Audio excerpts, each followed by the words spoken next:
सृष्टीचे सुजलाम रूप नव्हताना नकळत तुकाराम महाराजांचे भावबद्ध काव्य आणि स्वरसम्राज्ञी लता मंगेशकर यांच्या सुरेल स्वरांना साथ लाभलेले कर्णमधुर गीताने कान टक्कावले. वृक्षवल्ली आम्हा सोयरी वंचरे पक्षी ही सुस्वरे आळविती वृक्ष आणि वेली निसर्गाचे सर्वोत्तम वरदान. संतपणे एका लयीत बरसणाऱ्या पावसाच्या सरींनी बहरलेल्या स्मृतिशील निसर्गाच्या सानिध्यात सृष्टीचा दृश्याव्य अनुभव घेता यावा यासारखे भाग्य ते कोणते. मनातील आठवणींची पिसे भिरभिरू लागली. धरणी मातेने मुक्त हस्ते बहाल केलेला मौल्यवान खजिना म्हणजे वृक्ष आणि वेली. परत कारणे फलंती वृक्ष या शब्दात वृक्षाचे गौरव केलेले आहे.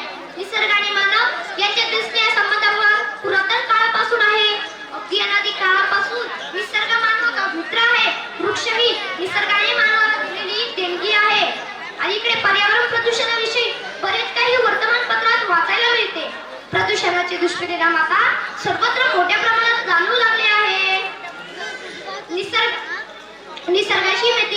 निसर्ग आपले शिकवतो पण माणूस लक्षातच घेत नाही. निसर्गाशी शत्रुत्व करणे हितवह आहे. निसर्गाशी शत्रुत्व केले तर निसर्ग आपली ताकद दाखवतो पण लक्षात कोण घेते. हाच मानव आपल्या उपकार गतीवर उलटला आहे. जर मानवाने निसर्गाला मृत्यू करण्याचा जंगल बांधला आहे. एकेकाळी वैभवशाली असलेल्या निसर्गाला अवकाळी येत चालली आहे. आज प्रमाणाबाहेर प्रदूषण होत आहे. प्रदूषण आवर्षण जमिनीच्या धूप करणाऱ्या संकटांना आपणच आमंत्रण देत आहोत. निसर्गाचा समतोल बिघडण्याचा जबाबदार कोण. याचा सकट विचार आहे का. आज दिसेल त्या झाडावर घाव घालायचे मिळेल त्या जागेवर घर कारखाने उभारायचे याची सुरुवात माणसानेच केली आहे. पैसा कमवणे हे आजच्या युगाचे एकमात्र ध्येय बनले आहे.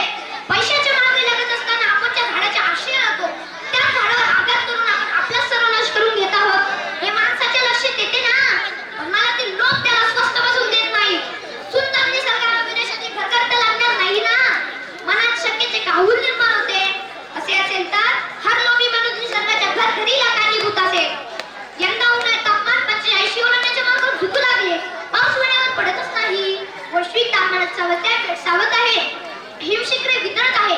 समुद्राच्या पातळीत वाढ होत आहे. वृक्ष लागवड आणि वृक्ष संवर्धन करण्याची गरज आहे. नाहीतर एकेकाळच्या जंगलाच्या ठिकाणी आगामी काही वर्षांनी वाळवंट बनतील.